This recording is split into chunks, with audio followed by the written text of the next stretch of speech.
Hi friends सेलबस channel में तमाરું स्वागत है। आज આપણે જોઈશું ટેસ્ટ સિરીઝ 16 કે જે આવવાળી દરેક એક્ઝામ માટે બહુ જ ઇમ્પોર્ટન્ટ ક્વેશ્ચન્સ પણ આજે બહુ ઇઝી ક્વેશ્ચન છે બરાબર અને રેશનલ સાથે આપણે જોઈશું। ચલો ક્વેશ્ચન નંબર 1 સેપ્ટિસેમિયા શું છે?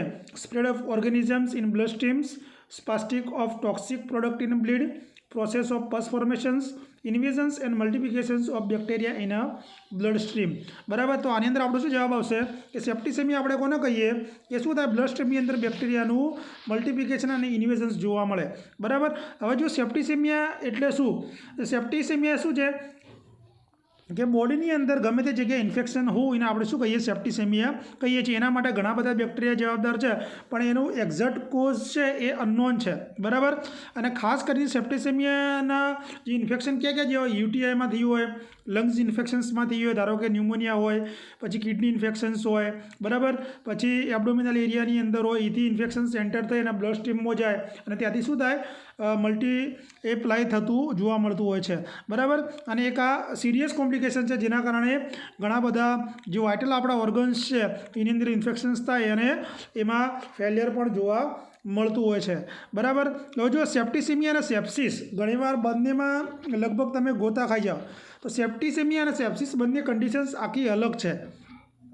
બરાબર, હવે સેપ્સિસ એ શું છે કે એક સેપ્ટિસેમિયાનું કોમ્પ્લિકેશન છે। યાદ રાખજો, સેપ્સિસ એ સેપ્ટિસેમિયાનું કોમ્પ્લિકેશન છે। સેપ્સિસમાં શું થાય કે આપણા બોડીની અંદર ગમે તે જગ્યાએ શું હોય? ઇન્ફ્લામેશન હોય। શું હોય? ઇન્ફ્લામેશન્સ હોય। બરાબર, અને ઇન્ફ્લામેશનના કારણે શું થાય કે જે આપણા વાઇટલ ઓર્ગન્સ હોય એ ઓર્ગન્સની અંદર બ્લડ ક્લોટ જોવા મળે। બ્લડ ક્લોટના કારણે હોય અથવા ઓક્સિજન પૂરતા પ્રમાણમાં ના મળે જેના પરિણામે ઓર્ગન ફેલિયર જોવા મળતું હોય છે। બરાબર, હવે ઇન્ફ્લામેશન્સના કારણે શું થઈ જાય? જો આ વસ્તુ સમજજો, ઇન્ફ્લામેશન્સના કારણે બ્લડ પ્રેશર શું થાય? આપણું લો થાય। બરાબર, એના આપણે શું કહીએ છીએ? સેપ્ટિક શોક તરીકે ઓળખીએ છીએ। શું કહીએ છીએ? સેપ્ટિક શોક।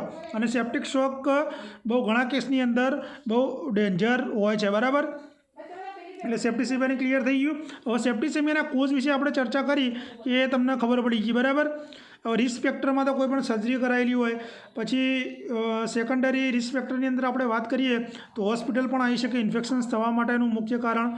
બરાબર, અને બીજા રિસ્ક ફેક્ટરમાં જો બર્ન્સ હોય પેશન્ટ્સના, ઓલ્ડર એડલ્ટ હોય, સિવિયર વૂન્ડ થયેલા હોય, ઇમ્યુન સિસ્ટમ કોમ્પ્રોમાઇઝ થયેલી હોય, બરાબર, કીમોથેરાપી લીધી હોય, સ્ટીરોઇડ ઇન્જેક્શન્સ લીધા હોય, યુરિનરી પીપલને ઇન્ફેક્શન્સ હોય, ઇન્ટ્રાવેનસ કેથેટર નાખેલું હોય, મિકેનિકલ વેન્ટિલેશન્સ હોય, તો આવી કન્ડિશનની અંદર સેપ્ટિસેમિયા થઈ શકે છે। એના કોમન સિમ્ટમ્સની વાત કરીએ તો ચિલ્સ, ફીવર, બ્રિધિંગ કેવું થઈ જાય? ફાસ્ટ થઈ જાય, એટલે કે પછી રેપિડ હાર્ટ રેટ જોવા મળે। બરાબર, આ બધી કન્ડિશન શેમાં જોવા મળતી હોય છે? સેપ્ટિસેમિયાની અંદર જોવા મળે। નોઝિયા, વોમિટિંગ, રેડ ડોટ્સ પણ અમુક વાર સ્કિન પર જોવા મળતા હોય છે। શોકની કન્ડિશન્સ જોવા મળે, ઇનએડિક્વેટ બ્લડ ફ્લો જોવા મળતો હોય છે। ક્લિયર? ચલો second questions, volvulus is also referred. Volvulus આપણે કોને કહીએ છીએ? ટેલિસ્કોપિંગ બોલ, એડેશન્સ ઓફ બોલ, હર્નિયા ઓફ બોલ કે પછી ટ્વિસ્ટિંગ ઓફ બોવેલ। બરાબર, તો આની અંદર આપણો શું જવાબ આવશે? આની અંદર આપણો જવાબ આવશે ડી, ટ્વિસ્ટિંગ ઓફ બોવેલ। બરાબર, હવે જો વોલ્વોલસવાળું ઘણીવાર એક્ઝામમાં પૂછાય છે। વોલ્વોલસ તમને ખબર હોવી જોઈએ કે વોલ્વોલસ શું કરી શકે? વોલ્વોલસથી શું થાય? બોવેલ પરફોરેશન્સ થઈ શકે। શું થઈ શકે? બોવેલ પરફોરેશન્સ થાય અથવા નેક્રોસિસ પણ થઈ શકે છે અને ટિશ્યુનું ડેથ પણ થઈ શકે છે અને લાઈફ થ્રેટનિંગ કન્ડિશન્સ જોવા મળતી હોય છે। અને મોસ્ટલી 50 થી 80 વર્ષ વચ્ચે આ કન્ડિશન્સ જોવા મળતી હોય છે। બરાબર, ન્યૂબોર્નની અંદર પણ આ કોમન જોવા મળતું હોય છે જેના કારણે આપણે ઇન્ટેસ્ટાઇનલ માલફોર્મેશન્સ જોવા મળતું હોય છે। બરાબર, હવે આપણે વોલ્વોલસના સિમ્ટમ્સ અને કોઝ વિશે ચર્ચા કરીએ તો વોલ્વોલસની અંદર સિમ્ટમ્સમાં જો શું થાય? એક તો એબ્ડોમિનલ ડિસ્ટેન્શન્સ થઈ જાય, એબ્ડોમિનલ ટેન્ડરનેસ જોવા મળે, વોમિટિંગ જોવા મળે, સ્ટૂલની અંદર બ્લડ જોવા મળે, કોન્સ્ટિપેશન્સ થાય। કોન્સ્ટિપેશનના કારણે શું થાય કે જે ગેસ હોય એ પૂરતો બહાર નીકળવા માટે એબલ ના હોય જેના પરિણામે એબ્ડોમિનલ ડિસ્ટેન્શન આપણને જોવા મળતું હોય છે। નોઝિયા, વોમિટિંગ પણ આના કારણે જોવા મળતું હોય છે।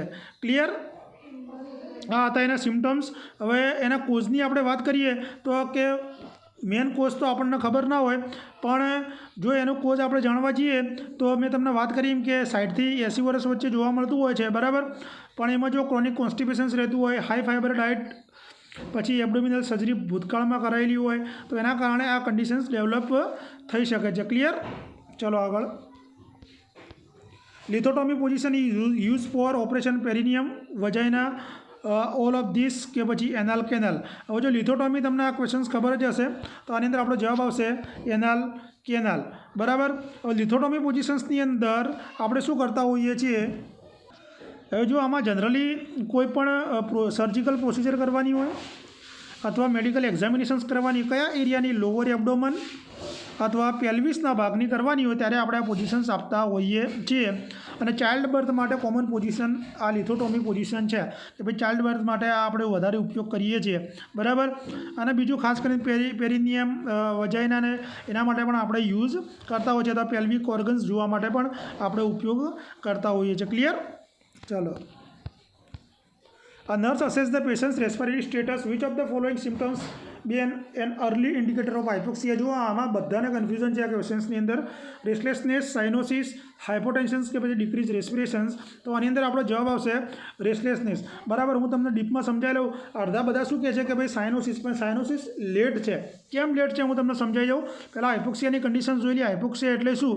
તો હાઇપોક્સિયાની અંદર શું થાય કે આપણી બોડી હોય, આપણું શરીર હોય, કે અમુક શરીરનો ચોક્કસ રિજિયનનો ભાગ હોય ત્યાં પૂરતા પ્રમાણમાં ઓક્સિજન ના મળે, એટલે જે કન્ડિશન્સ ડેવલપ થાય એને આપણે શું કહીએ છીએ? હાઇપોક્સિયાની કન્ડિશન્સ કહીએ છીએ. અને હાઇપોક્સિયાની અંદર એની સિવિયરિટી કેટલું હાઇપોક્સિયા છે એના પર ડિપેન્ડ કરે. જો એના સિમ્ટમ્સની અંદર ફર્સ્ટ આવે રેસ્ટલેસનેસ, પછી હેડેક, કન્ફ્યુઝન્સ, એન્ઝાયટી, ટેકિપનિયા એટલે હાર્ટ રેટ વધી જવા, ટેકિપનિયા એટલે બ્રિધિંગ વધી જવું, અને બ્લુ સ્કિન એટલે કે સાઇનોસિસ એ લાસ્ટની અંદર જોવા મળતો હોય છે. હવે જો રેસ્ટલેસનેસની વાત કરીએ તો રેસ્ટલેસનેસ છે ને અર્લી ઇન્ડિકેટર છે, હાઇપોક્સિયાનું અર્લી ઇન્ડિકેટર છે. બરાબર. એટલે આની અંદર શું આવશે કે આ ક્યારે રિફ્લેક્ટ કરે કે જ્યાર સુધી આપણે ટિશ્યુને પૂરતા પ્રમાણની અંદર ઓક્સિજનની જરૂરિયાત ઊભી થાય ને ત્યારે આ કન્ડિશન્સ ડેવલપ થતી હોય છે. બરાબર. અને રેસ્ટલેસનેસ એક બીજું એન્ઝાયટીનું પણ સાઇન છે. શાનું છે? એન્ઝાયટીનું પણ સાઇન છે. બરાબર. આના કોમન સિમ્ટમ્સ હાઇપોક્સિયાનું છે. એટલે તમે યાદ રાખજો, જ્યારે પણ અર્લી પૂછે ત્યારે આપણો જવાબ રેસ્ટલેસનેસ હોવો જોઈએ. બરાબર. અને એની સાથે સાથે headache, confusion, difficulty in breathing જોવા મળતું હોય છે. બરાબર.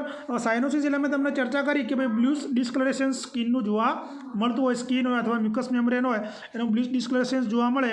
એ ક્યારે કે બ્લડ ઓક્સિજનનું જે બ્લડની અંદર ઓક્સિજનનો જે ફ્લો હોય 90% કરતાં ઓછો થઈ જાય ને ત્યારે સાઇનોસિસ ડેવલપ થતું હોય છે. એટલે સાઇનોસિસ હંમેશા હાઇપોક્સિયાનું લેટ સાઇન છે.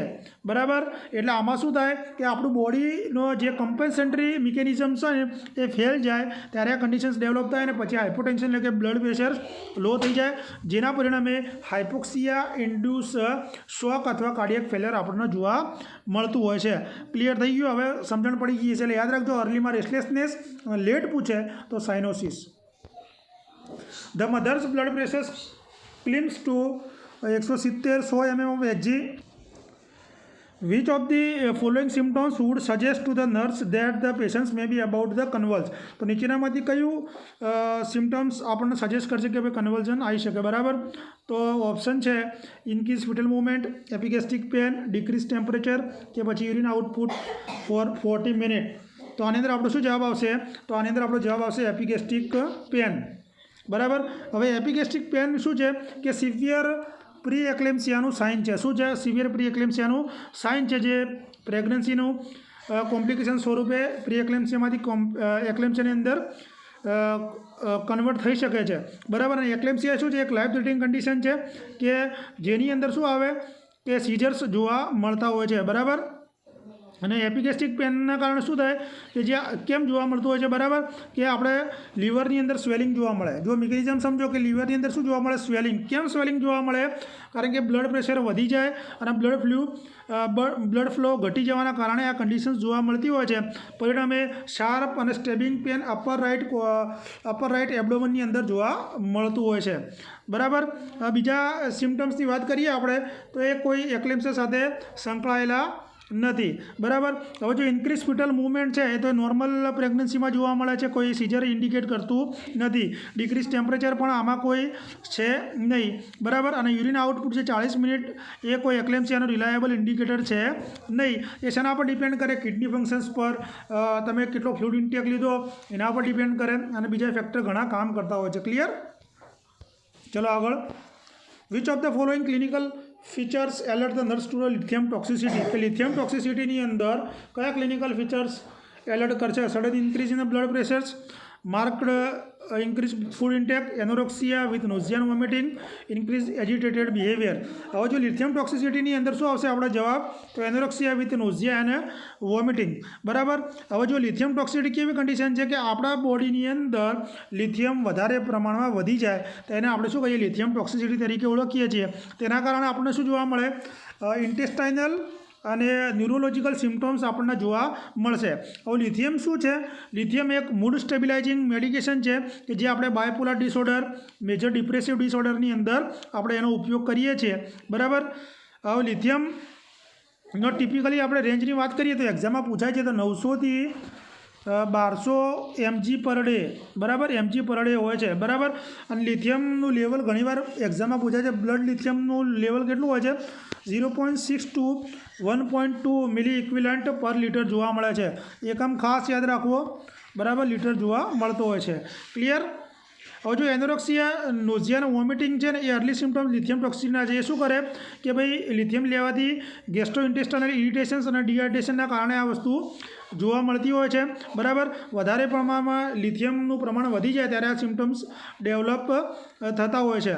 બરાબર. અને પછી સિવિયર સિમ્ટમ્સની અંદર કન્ફ્યુઝન્સ, ટ્રેમર, સીઝર, કિડની ફેલિયર અને કોમા જેવી કન્ડિશન્સ ડેવલપ થતી હોય છે. અને બીજા એકે સિમ્ટમ્સ આના લાગે વળતા નથી. Options clear.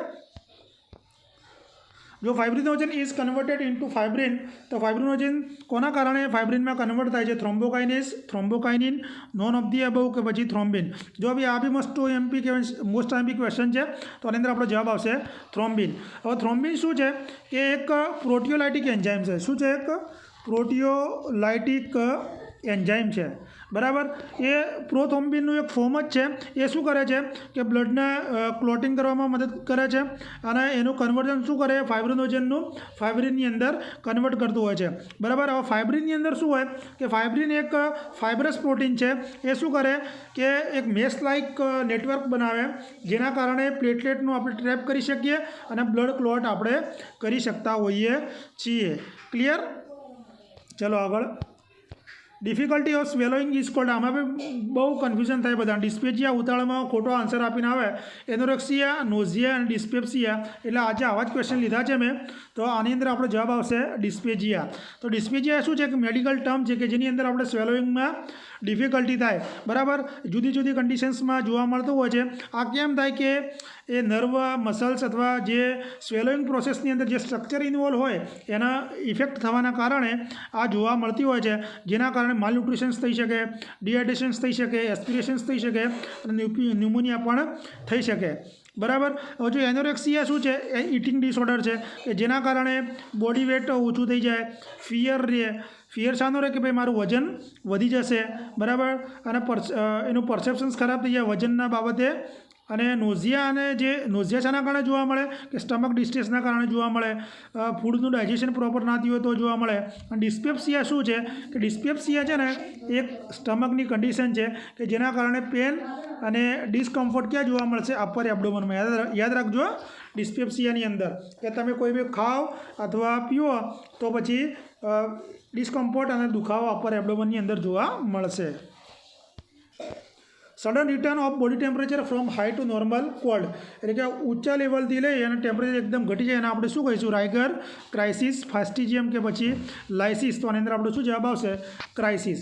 બરાબર. ક્રાઇસિસ શું છે કે એકદમ અચાનક જ બોડી ટેમ્પરેચર હાઈથી નોર્મલ પર આવી જાય, થોડા કલાકોમાં જ આવી જાય. એ શું કરે છે કે ભાઈ જે ડિઝીઝ હોય અથવા ફીવર હોય એનો એન્ડ થઈ ગયો છે. બરાબર.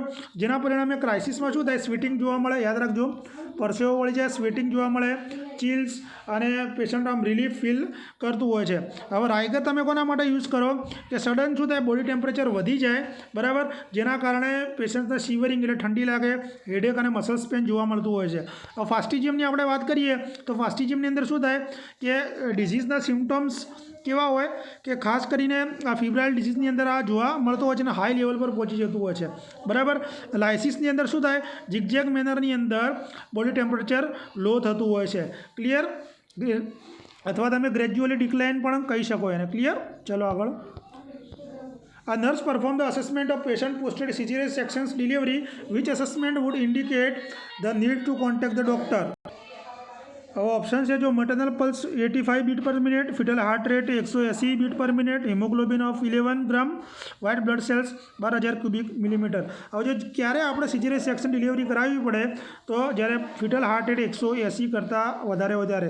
સિઝેરિયન સેક્શન આપણે ક્યારે કરાય કે જ્યારે વજાઇનલ ડિલિવરી શક્ય ના હોય ત્યારે આપણે એબ્ડોમિનલ પર ઇન્સિઝન મૂકી, યુટ્રસ અને એબ્ડોમન પર ઇન્સિઝન મૂકી અને આપણે આ સિઝેરિયન સેક્શન્સ કરાવતા હોઈએ છીએ. બરાબર. હવે જો નોર્મલ રેન્જ આપણે કેટલી હોય છે બાળકની 120થી 160 ફિટલ હાર્ટ રેટ નોર્મલ ગણાતી હોય છે અને 180 કરતાં વધી જાય તો બાળક ફિટલ ટીકીકાર્ડિયા આપણે કહી શકીએ. બરાબર. અથવા ફિટલ ડિસ્ટ્રેસમાં છે એવું કહી શકીએ, ફિટલ ટીકીકાર્ડિયામાં છે એવું પણ તમે કહી શકો. એટલે કે 160 કરતાં વધી જાય તો ફિટલ ટીકીકાર્ડિયામાં છે 10 મિનિટ કરતાં વધારે, જેના કારણે એ થવાના ઘણા કારણો હોઈ શકે. ધારો કે મટરનલ ફીવર હોય, ઇન્ફેક્શન્સ હોય, ડિહાઇડ્રેશન્સ હોય, એનિમિયા હોય, મેડિકેશન્સ લીધેલી હોય અને ફિટલ હાઇપોક્સિયાની કન્ડિશન્સ હોય એ આ કન્ડિશન્સને ડેવલપ કરી શકે છે. એટલે આવી કન્ડિશન્સની અંદર આપણે મેડિકલ એટેન્શન પણ આપવું જરૂરી છે અને ઇન્ટરવેન્શન્સ કરવા પણ જરૂરી છે. આની અંદર આપણે શું કરો, મધરની પહેલી પોઝિશન ચેન્જ કરો, જરૂર પડે તો ઓક્સિજન આપો, ફ્લુઇડ મેડિકેશન્સ આપો અને ઇમરજન્સી સી સેક્શન્સ આપણે પરફોર્મ કરવું પડે છે. બરાબર. બીજી બધી કન્ડિશન્સ નોર્મલ છે. Artificial method of giving fluid and nutritions through the tube is called. એટલે કે આપણે ટ્યુબ મારફતે જે ન્યુટ્રિશન અને ફ્લુઇડ આપીએ અને આપણે શું કહીએ છીએ, ગેસ્ટ્રિક ગવાજ, લંબાર ગવાજ, ઇન્ટેસ્ટાઇનલ ગવાજ કે પછી નોન ઓફ ધી અબવ. તો આની અંદર આપણો શું જવાબ આવશે, ગેસ્ટ્રિક ગવાજ આપણો જવાબ આવશે. કે ગેસ્ટ્રિક ગવાજ એક શું છે, પ્રોસિજર છે કે જેની અંદર શું કરવામાં આવે, ટ્યુબ ઇન્સર્ટ કરવામાં આવે. ક્યાંથી, નોઝ અથવા માઉથ મારફતે આપણે સ્ટમક સુધી શું કરીએ, ટ્યુબ ઇન્સર્ટ કરીએ છીએ, જેની મારફતે ફ્લુઇડ અને ન્યુટ્રિયન્ટ્સ તમે પેશન્ટ સુધી પહોંચાડી શકો છો. એટલે કોને નાખવી પડે કે જે પેશન્ટ મોઢા વાટે ના ખાઈ ન શકતો કે પી ના શકતો એની કન્ડિશન્સની અંદર આપણે ગેસ્ટ્રિક ગવાજ કરવું પડતું હોય છે. બરાબર. લંબાર ગવાજ એ કોઈ ટર્મ છે જ નહીં આપણે આવી. લંબાર પંક્ચર આવે પણ લંબાર ગવાજ આવતો નથી. ધારો કે લંબાર પંક્ચરની અંદર આપણે શું કરીએ કે લોઅર બેકના ભાગમાં આપણે શું કરીએ, નીડલ ઇન્સર્ટ કરીએ છીએ અને સેરિબ્રો સ્પાઇનલ ફ્લુઇડ કાઢતા હોય છે, જે ડાયગ્નોસિસ માટે પણ હોઈ શકે. બરાબર. ઇન્ટેસ્ટાઇનલ ગવાજ મતલબ શું થાય, આપણે આવો કોઈ વર્ડ્સ આપણે છે નહીં. બરાબર. ઇન્ટેસ્ટાઇનલ ફીડિંગ તમને કન્ફ્યુઝન કરવા માટે આ પ્રશ્ન આપેલો છે. બરાબર. ચલો આગળ જોઈએ આપણે. Venospasm can be listen during transfusion of blood. કે બ્લડ ટ્રાન્સફ્યુઝન દરમિયાન વિનોસ્પાઝમ જોવા મળે. શું કરશો, a blocking of delivery tube, keeping the patient's arm warm, elevate the container, clamping of the delivery tube. તો આની અંદર આપણો શું જવાબ આવશે, આની અંદર આપણો જવાબ આવશે કે keeping the patient's arm warm. બરાબર. હવે જો વિનોસ્પાઝમ એ શું છે કે એક પ્રોટેક્ટિવ મિકેનિઝમ છે. બરાબર. સનો કે ભાઈ વેનનું શું થાય, કોન્ટ્રાક્શન્સ જોવા મળતું હોય છે. બરાબર. ધારો કે તમે કોઈ પણ ઇન્ફ્યુઝન્સ, કોલ્ડ ઇન્ફ્યુઝન્સ તમે કરો અથવા જે ઇરિટેટિંગ સબસ્ટન્સ વેનને ઇરિટેટ કરે ત્યારે આ કન્ડિશન્સ જોવા મળતી હોય છે. વિનોસ્પાઝમના કારણે શું થઈ શકે, યાદ રાખજો, પેન થઈ શકે, સ્વેલિંગ થઈ શકે અને રિડ્યુસ બ્લડ ફ્લો પણ થઈ શકે. જ્યાં અફેક્ટેડ એરિયા હોય, જ્યાં અસર કરી હોય ત્યાં બ્લડનો ફ્લો પણ ઘટી શકે. બરાબર. એટલે આવી કન્ડિશન્સમાં આપણે શું કરવું પડે, પેશન્ટ્સના જે આર્મ હોય એને વોર્મ રાખવા પડે, જેનાથી શું થઈ જાય, તે ભાગની અંદર જે વેન હોય વેન રિલેક્સ થઈ જાય અને તેનું બ્લડ સર્ક્યુલેશન્સ ઇમ્પ્રૂવ થઈ જાય. અને ધારો કે બ્લોકિંગ ને એલિવેટિંગ ને એ બધા જે ઓપ્શન છે ને એની અંદર ક્લેમ્પિંગ ઓફ ડિલિવરી એ શું કરે, કોમ્પ્લિકેશન્સને વધારે, આ ત્રણે બીજા ઓપ્શન વધારે, જેના કારણે ક્લોટિંગ, ઇન્ફેક્શન અને એર એમ્બોલિઝમ થઈ શકે. એટલે આપણો જવાબ સાચો રહેશે બી. ક્લિયર. ચલો આગળ. Sign and symptoms of cardiogenic શોક. જો શોકમાંથી ઘણા ક્વેશ્ચન્સ નીકળે જ છે. ઓલિગુરિયા, એલિવેટેડ બ્લડ પ્રેશર, ફીવર કે પછી બ્રેડિકાર્ડિયા. તો આની અંદર આપણો શું જવાબ આવશે, ઓલિગુરિયા.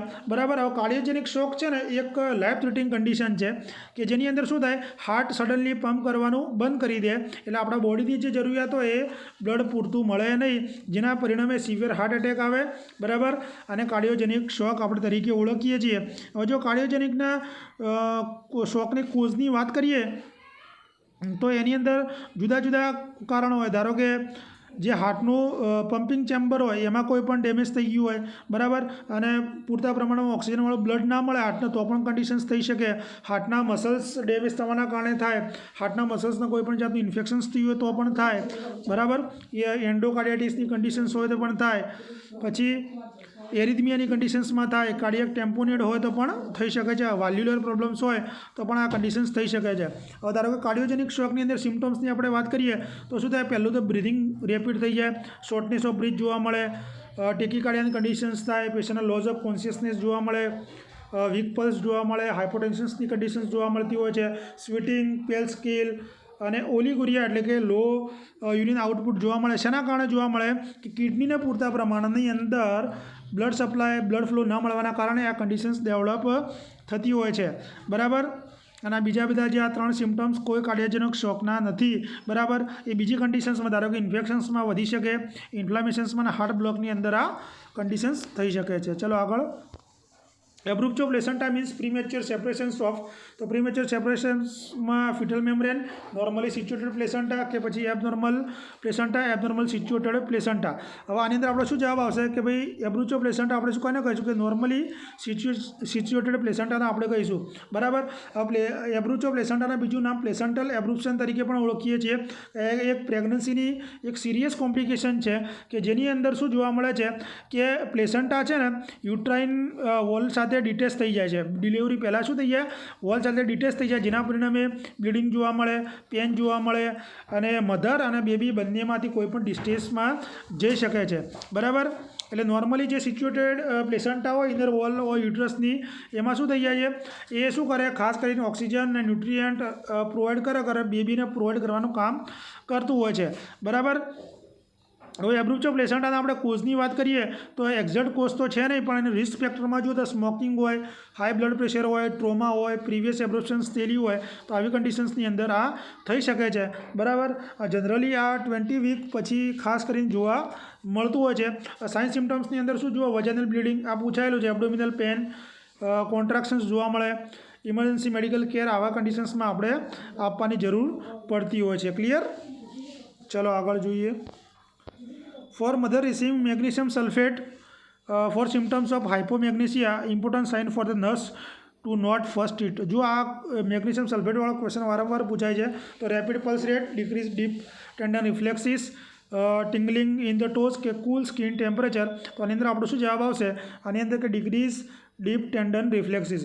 આ પહેલી વસ્તુ કે હાઇપોમેગ્નેશિયા એટલે શું, તો હાઇપોમેગ્નેશિયા એટલે શું થઈ જાય કે બ્લડની અંદર મેગ્નેશિયમ્સનું લેવલ ઘટી જવું, જેના કારણે જુદા જુદા સિમ્ટમ્સ જોવા મળે છે, જેવા કે મસલ્સ વીકનેસ જોવા મળે, ક્રેમ્પ્સ જોવા મળે, ટ્રેમર્સ જોવા મળે, સીઝર જોવા મળે. બરાબર. મેગ્નેશિયમ્સ આપણા શાના માટે ઇમ્પોર્ટન્ટ છે કે બોડીના ફંક્શન્સમાં, ખાસ કરીને નર્વ અને મસલ્સના ફંક્શન્સ માટે મેગ્નેશિયમ બહુ જ જરૂરી છે. બરાબર. અને મેગ્નેશિયમ્સ લેવલ જો ઘટી જાય તો આ શું થઈ જાય કે નર્વ અને મસલ્સને અફેક્ટ કરે, પરિણામે સ્પાઝમ અને રિફ્લેક્સિસ શું થઈ જાય, ઇન્ક્રીઝ થઈ જાય. બરાબર.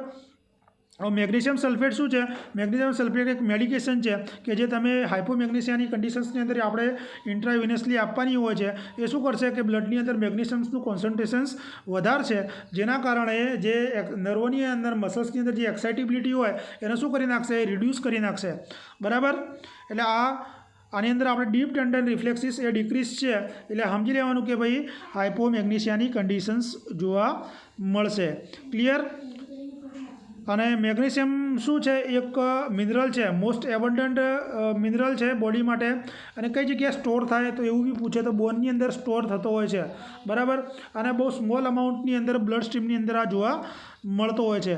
ક્લિયર. તો બહુ ડીપમાં આનું સિમ્ટમ્સની તો આપણે ચર્ચા કરી નાખી છે, એટલે બીજું કંઈ ખાસ જોવું નથી આમાં. ચલો આગળ. For an operations OT nurse should prepare, કે ઓટી નર્સે શું ઓપરેશન પહેલાં પ્રિપેર કરવું જોઈએ, dressing trolley, Mayo trolley, emergency trolley કે પછી વોશિંગ ટ્રોલી. જો આ ક્વેશ્ચન્સ પણ વારંવાર પૂછાયેલો છે. બરાબર. તો આની અંદર આપણો જવાબ આવશે માયો ટ્રોલી આપણે પહેલાં તૈયાર કરવી પડે. માયો ટ્રોલી શું છે, એક ઇન્સ્ટ્રુમેન્ટ ટ્રોલી છે, યાદ રાખજો, ઇન્સ્ટ્રુમેન્ટ ટ્રોલી છે. અને જે આપણે ઓપરેટિંગ રૂમની અંદર એનો ઉપયોગ કરીએ છીએ કે ઇન્સ્ટ્રુમેન્ટ અથવા જે સર્જિકલ પ્રોસિજર માટે જરૂરી સાધનો હોય એને સપ્લાય કરવા માટે આપણે આ બનાવતા હોઈએ છીએ. બરાબર. આ પેશન્ટ્સના જે લોઅર લેગ હોય એ બાજુ આપણે માયો ટ્રોલી રાખતા હોય છે, અને સ્ટરાઇલ ડ્રેપ પણ એની સાથે કરેલું હોય છે. અને જે સ્ક્રબ નર્સ હોય ને એ જે સર્જિકલની અંદર જરૂર એ પ્રમાણે ઇન્સ્ટ્રુમેન્ટ પ્રોવાઈડ કરતા હોય છે. બરાબર. ડ્રેસિંગ ટ્રોલી તો તમને ખબર જ છે કે સ્ટરાઇલ ડ્રેસિંગ હોય, બેન્ડેજ હોય, મટીરિયલ બધું વુન્ડ કેરનું આની અંદર જોવા મળતી હોય છે. ઇમરજન્સી ટ્રોલીની અંદર શું આવશે, ક્રેશ કાર્ટ આવશે. શું આવશે, ક્રેશ કાર્ટ આવશે કે જેની અંદર બધા ઇક્વિપમેન્ટ હોય, ડ્રગ્સ હોય, રિસેસિટેશન અથવા ઇમરજન્સી સિચ્યુએશનમાં જે જરૂર પડે એની અંદર એ બધી વસ્તુઓ હોય, બરાબર. અને વોશિંગ ટ્રોલીની અંદર શું આવશે કે કોઈ બી ટ્રાન્સપોર્ટ કરવો હોય, ડર્ટી અથવા કન્ટામિનેટેડ ઇન્સ્ટ્રુમેન્ટ હોય અથવા ઇક્વિપમેન્ટ હોય, લિનન હોય, એના ઓપરેટિંગ રૂમમાંથી સ્ટરલાઇઝેશન અથવા લોન્ડ્રી ડિપાર્ટમેન્ટમાં લઈ જવા માટે વોશિંગ ટ્રોલીનો આપણે ઉપયોગ કરતા હોઈએ છીએ. Clear? The nurse evaluate the adequate of the neonate oxygen by monitoring. તો નિયોનેટનું ઓક્સિજન મોનિટરિંગ કરવા માટે આપણે શું ઇવેલ્યુએટ કરજો? Pulse rate continuously, cyanosis of hand and feet, arterial blood gas level કે the percentage of oxygen receive. તો આની અંદર આપણો જવાબ શું રહેશે? એબીજી બહુ જ ઇમ્પોર્ટન્ટ છે, બરાબર. એબીજી એનાલિસિસમાં શું તમે મેઝર કરો છો એ ખાસ એક્ઝામમાં પૂછેલું છે. એક ઓક્સિજન, કાર્બન ડાયોક્સાઇડ, બરાબર. આ ખાસ આપણે મેઝર કરીએ. બીજા ગેસીસ પણ બ્લડની અંદર હોય, આપણે મેઝર કરી શકીએ છીએ. આનાથી આપણને શું ખબર પડશે કે ભાઈ એસિડ બેઝ બેલેન્સ આપણે જોઈ શકીએ. પછી બ્લડની અંદર ઓક્સિજન કેરિંગ કેપેસિટી કેટલી છે આપણે જાણી શકીએ, બરાબર. અને એબીજી એનાલિસિસ છે ને એ ઓક્સિજનેશન માટેનો ગોલ્ડ સ્ટાન્ડર્ડ ટેસ્ટ છે. યાદ રાખજો, આ ગોલ્ડ સ્ટાન્ડર્ડ ટેસ્ટ છે. ક્લિયર? હવે આપણે શું કરવું પડે? એબીજી એનાલિસિસ માટે આર્ટરીમાંથી બ્લડ સેમ્પલ લેવું પડે. ખાસ કરીને રેડિયલ, બ્રેકિયલ અથવા અમ્બેલિકલ આર્ટરીનો તમે ઉપયોગ કરી શકો છો, બરાબર. અને ગેસ એનાલાઇઝ કરી અને પછી એની એક્ઝેક્ટ વેલ્યુ આપણે જોઈ શકીએ છીએ. હવે જુઓ, એની અંદર તમને ખબર જ છે કે ભાઈ પીએચ જુઓ તો પીએચ નોર્મલ કેટલી હોય છે? 7.35 થી 7.45, બરાબર. પછી PO2 ઓક્સિજનનું લેવલ, પછી PCO2 જોતા હોય છે. PCO2 35 થી 45 હોય છે, બરાબર. SaO2 એટલે ઓક્સિજન સેચ્યુરેશનવાળું 88 થી 95 તો નોર્મલ જોઈએ. 12 કાર્બોનેટનું ખાસ પૂછે છે. અમુક બુક્સમાં 18 થી 22 હોય છે, 22 થી 27 પણ આપેલું છે, બરાબર.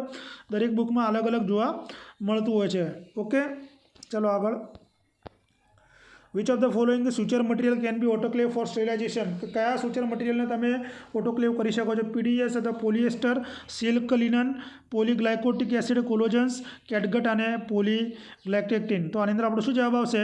તમે સિલ્ક અને લિનન જો તમે કામ કર્યું હોય તો તમને ખબર હોય એને આપણે ઓટોક્લેવ કરી શકીએ છીએ. ઓટોક્લેવ એટલે શું? ઓટોક્લેવ એક સ્ટેરિલાઇઝેશનની મેથડ છે કે જેની અંદર આપણે શું કરીએ છીએ? સ્ટીમ પ્રેશર્સથી જે માઇક્રો ઓર્ગેનિઝમ્સને કિલ કરીએ. સર્જિકલ ઇન્સ્ટ્રુમેન્ટ હોય, મટીરિયલનું આપણે કરતા હોઈએ છીએ. એનું ટેમ્પરેચર જનરલી આપણે 121 સેન્ટીગ્રેડ 15 મિનિટ માટે અને 15 પાસ્કલ અથવા LBS પ્રેશર માટે આપણે આની અંદર રાખતા હોઈએ છીએ. ક્લિયર? ચલો આગળ. Fumigation is a type of disinfections by means કે ફ્યુમિગેશન્સ કયા પ્રકારનું ડિસઇન્ફેક્શન છે? Dry heat, ultraviolet rays, steam કે પછી ગેસીસ? જો ફ્યુમિગેશન્સનો ઉપયોગ પહેલાં બહુ થતો હતો, અત્યારે ઓછો થઈ ગયો છે. તો આની અંદર આપણો જવાબ આવશે ગેસીસ. ફ્યુમિગેશન્સ એ ડિસઇન્ફેક્શન્સનો પ્રકાર છે કે જેની અંદર આપણે માઇક્રો ઓર્ગેનિઝમને કિલ કરી શકીએ, એનો ગ્રોથ આપણે અટકાવી શકીએ છીએ કે એરની અંદર ફ્લોર ઉપર કે સરફેસ ઉપર આપણે કરી શકીએ છીએ, બરાબર. આના રૂમનું કરવાનું હોય, બિલ્ડિંગનું કરવાનું હોય, કન્ટેનરનું કરવાનું હોય, ત્યારે આપણે અથવા બાયોલોજિકલ સેફ્ટી કેબિનેટનું કરવાનું હોય ત્યારે આપણે શું કરતા હોઈએ છીએ? ફ્યુમિગેશન્સ કરતા હોઈએ છીએ. આની અંદર જુદા જુદા કેમિકલ્સ અથવા સોલ્યુશન્સનો આપણે ઉપયોગ કરીએ છીએ. ગેસીસ અથવા વેપર જનરલી શું કરે? જે માઇક્રો ઓર્ગેનિઝમ્સનો કિલ કરી નાખતા હોય છે. એની અંદર ફોર્માલ્ડિહાઇડ, હાઇડ્રોજન પેરોક્સાઇડનો તમે ઉપયોગ કરી શકો, ઇથિલિન ઓક્સાઇડનો ઉપયોગ કરી શકો, ક્લોરિન ડાયોક્સાઇડ અને ઓઝોનનો પણ તમે ઉપયોગ કરી શકો છો. ક્લિયર? ચલો આગળ જોઈએ. The following, which of the following is the process by which is the manager assigned specific duty? કે મેનેજર સ્પેસિફિક ડ્યુટી આપે એ પ્રોસેસને આપણે શું કહીએ છીએ? કોઓર્ડિનેશન્સ, કોમ્યુનિકેશન્સ, ડેલિગેશન્સ કે પછી સુપરવિઝન્સ? તો આની અંદર આપણો શું જવાબ આવશે? ડેલિગેશન્સ, બરાબર. જો વારંવાર એક્ઝામમાં પૂછાયેલો ક્વેશ્ચન છે. ડેલિગેશન એક એવી પ્રોસેસ છે કે જેમાં મેનેજર શું કરશે? સ્પેશિયલ એમ્પ્લોયને શું કરશે? જુદા જુદા ટાસ્ક આપશે. એટલે કે ડેલિગેટિંગ મીન્સ જવાબદારી સોંપવી. એના ટીમ મેમ્બરને શું કરશે? ટાસ્ક આપશે. એના કે ફ્રી ઓફ ટાઈમમાં જે એક્ટિવિટી હોય એના પર એ ફોકસ કરતો હોય છે, બરાબર. હવે જો કોઓર્ડિનેશન્સ એટલે શું? કોઓર્ડિનેશન્સ કેવી પ્રક્રિયા છે કે જેની અંદર ઓર્ગેનાઇઝેશન વર્ક માટે શું કરવામાં? જુદા જુદા પાર્ટ્સ બનાવવામાં આવે અને ઇફેક્ટિવલી એ કામ કરવામાં આવતું હોય છે. કોમ્યુનિકેશન્સની અંદર આપણે વાર્તાલાપ કરતા હોઈએ છીએ, વિચારો, આઈડિયાઓના શું કરીએ? આપણે આપલે કરતા હોઈએ છીએ. સુપરવિઝન કેવી પ્રોસિજર છે કે આપણે કોઈ બી મેનેજર હોય આપણું મોનિટર કરે અને ઇવેલ્યુએશન્સ કરે અને આપણું બિહેવિયર અથવા પરફોર્મન્સ ચેક કરીને આપણે શું કહીએ? સુપરવિઝન્સ તરીકે ઓળખીએ છીએ. ક્લિયર? જો આપણે IMP ક્વેશ્ચન છે. Functional nursing is a method of providing. Functional nursing શાની મેથડ છે? Equipment care, care of records, case management કે પેશન્ટ્સ કેર? તો ફંક્શન્સ મેથડની અંદર શું આવશે? કે પેશન્ટ્સ કેર. શું આવશે? જો ફંક્શનલ નર્સિંગ એ શું છે કે પેશન્ટ્સને જે કેર પ્રોવાઈડ કરીએ એને આપણે ફંક્શનલ નર્સિંગ તરીકે ઓળખીએ છીએ કે જેની અંદર ખાસ કરીને સ્ટાફ મેમ્બરને શું કરવામાં સ્પેસિફિક ટાસ્ક આપવામાં આવે અથવા ગ્રુપ ઓફ પેશન્ટ આપી અને સ્પેસિફિક ટાસ્ક આપવામાં આવે. દાખલા તરીકે એક નર્સ હોય એ શું કરે મેડિકેશન્સ આપશે બરાબર. ફંક્શનલ નર્સિંગમાં છે કે મેડિકેશનની જવાબદારીને સોંપવામાં આવે તો મેડિકેશન આપશે. બીજી નર્સ શું કરશે કે વાઇટલ સાઇન લેવાના આવે તો બીજું શું કરશે વાઇટલ સાઇન જ લેશે. જેને જે જવાબદારી સોંપવામાં આવી હોય એ કામ કરે એને આપણે કહીશું ફંક્શનલ નર્સિંગ બરાબર. એટલે યાદ રાખજો ફંક્શનલ નર્સિંગ એ ટાસ્ક ઓરિએન્ટેડ છે. શું છે ટાસ્ક ઓરિએન્ટેડ એફિશિયન્ટ મોડેલ ઉપર કામ કરે છે. એટલે તમારે જે કામ તમને સોંપવામાં આવ્યું હોય એ કામ તમારે કરવાનું હોય છે. ક્લિયર. હા તો આ સુધીનો આપણો લેક્ચર વિડીયો જોવા માટે બધાનો આભાર. જે મહેનત કરતા હોય એને શેર કરવાનું ભૂલતા નહીં. Thank you. કાલે મળીએ એક નવી સિરીઝ સાથે.